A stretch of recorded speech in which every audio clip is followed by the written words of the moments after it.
So the Season 5 Reloaded update just came out, and I gotta say I'm very disappointed with a lot of like the promises they broke in here. And like in the community update that came out, I think it was August 28th, if I'm not mistaken, they specifically said that they were gonna make better weekly updates. And that has yet to be seen, because honestly all the content we're getting in Season 5 Reloaded seems to be trash, honestly. And I'll just go over a few things that I want to point out. So in multiplayer, we're only getting one new map, that being Jackpot, which is a casino themed map. You can see the slot machines here in the picture, and then you have like the statue of Poseidon. This one looks pretty interesting. It's visually appealing in my opinion. Do I think it'll play well? No. With how fast-paced Black Ops 6 is, this looks like it's going to be another case of Nuketown, except worse. So we'll just have to see how this plays out over the next few months until Black Ops 6 dies. Honestly, we're probably going to be occupied with the haunting event in Warzone by then. So I want to gloss over these multiplayer modes coming real quick. They say this is a new mode. Crank Demolition is not new. It's just a remix of two game modes slapped together and put like they put new on the title. I just think that's lazy as hell. Ransack is a returning mode that they shouldn't have taken away. It was really fun. They're finally bringing that back. Blueprint Gunfight has been in Call of Duty games since Modern Warfare 2019, so nothing new there. It's honestly just a way for them to push bundles out within their game, and I don't think that's a bad thing, honestly. But with the no carry forward from Black Ops 6 to Black Ops 7 they announced recently, I think it's kind of stupid. It's a really dumb time to add this. Moving on, we're going to be able to use the combat bow, which is only going to cost 500 score in both multiplayer and zombies. This is a returning score streak from Cold War, and honestly, this skin right here of Carver looks like a skin from Cold War, funny enough. So I don't know if they're just ripping like assets from there or something, or just maybe getting inspiration from assets in Cold War, I should say. I think it's disingenuous to say that they're ripping assets from Cold War, but moving on, that's not a main point. Zombies, I am so sorry for all the players that were hoping for a super Easter egg. Let's be real, that shit ain't happening. There's only 2 months until Black Ops 7 releases, and there's been no mention of a super Easter egg. Super Easter egg officially. So the only thing we're getting is a directed mode, which is basically a guarantee from the release of a new season.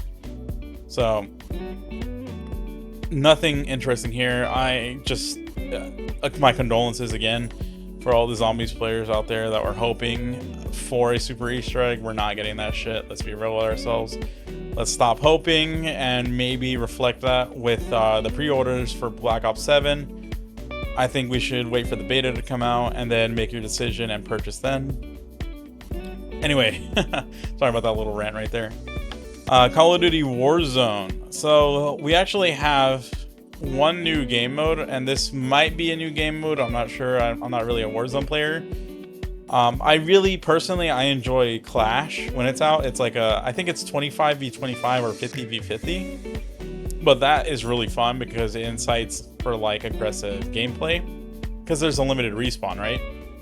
And when we look at Deadline, this is basically about maintaining a high score within your squad. So there's like 25 squads on Verdansk, and you basically win by achieving the highest score. And with every circle collapse, one team is eliminated based on how little score they have. So the lowest scoring squad will be eliminated every like minute or something.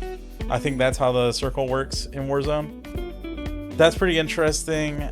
I think I'll be making a few videos about this because I really like when Warzone is aggressive. I hate when it's campy. So I'm actually pretty excited about this. Moving on. The general content, which this is honestly very disappointing as well. We're getting one new secondary weapon and then an aftermarket part for the PPSH. and the aftermarket part for the PPSH is basically going to convert it to an overheat weapon, just like the LMG attachment. And we'll have to wait and see if it's any good. Supposedly it's supposed to like reduce the recoil, improve mobility, and then drastically improve hipfire spread. So it could be interesting. I'll probably show some gameplay of that soon.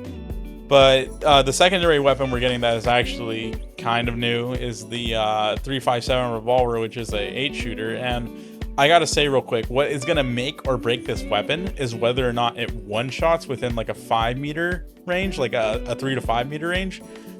Because we honestly need something like that. In Modern Warfare 3, we had the Deagle that they updated towards the end, and that was really fun to use.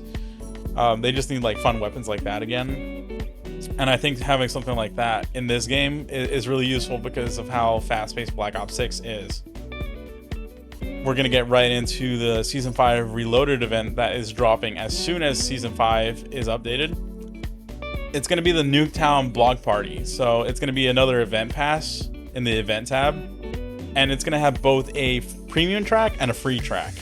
In the premium track, you'll get 2 blueprints, one for the M4 and another for the GPR 81 or whatever it's called, and then 2 new operators, including 1 emote and 1 finishing move. So if you're interested in that, by all means go ahead and purchase it. Personally, I'm not gonna buy it. In the free track though, at least we have the aftermarket part and the combat bow accessible here. We're also getting a mannequin arm as a melee weapon in the free track, which I think is actually pretty nice of them to include that in the free track, so it's available to all players. And it looks like we're getting another Ames blueprint. All in all, nothing too interesting here. I think I'll skip out. So the last thing I want to include before I like finish reading this article is they're advertising a lot of these bundles in the shop. And my main issue with this is nothing will carry over to Black Ops 7. Unless you play Warzone, then this stuff's going to be usable. But we have to remember how they treated the previous Call of Duty titles weapons, like we seen in Black Ops 6 with the Modern Warfare 3 weapons. Those weapons from Modern Warfare 3 were absolutely trash in Warzone. They had way too much gun shake, too much recoil. You had to put like 5 recoil reducing attachments on them just to make them usable. And even after the fact, you couldn't use Gunsmith on, or sorry, not Gunsmith, the 8 attachment perk for them. So it was very, honestly, you could tell that they wanted people to buy the Black Ops 6 weapons and use Black Ops 6 weapons. So I wouldn't recommend buying any of this stuff, but you know, that's just some advice from me. Then again, it's your money. Spend it as you will. I'm just giving you some friendly advice, really. I almost glossed over this towards the end, but if you log in now or any day until September 16th, you'll be getting 20 free Battle Pass tier skips. So this is useful for players that haven't finished it yet. Just log in any day until September 16th and you can maybe finish it then.